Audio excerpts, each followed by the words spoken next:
I'm your neighborhood reporter in Belmead, Bella Papaduke. The Business 77 bridge near US 84, this area behind me, originally closed more than 5 years ago as part of the I-35 4B project.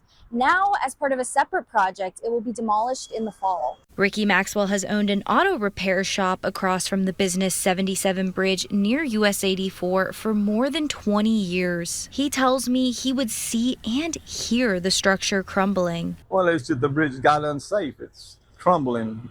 Pieces of it fall off.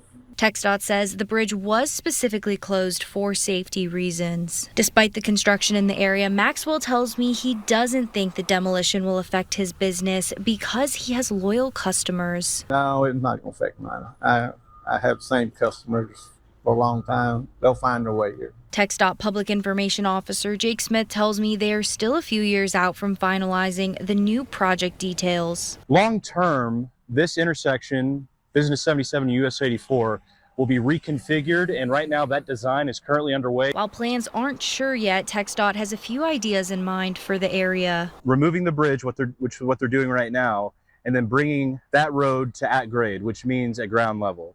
And a possible option is a roundabout.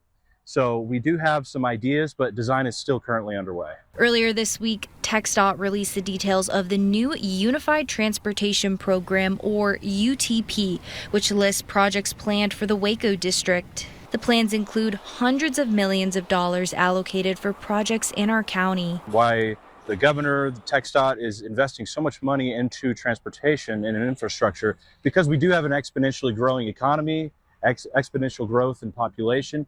So we want to deliver projects that are going to help with the anticipation of newcomers, add that capacity.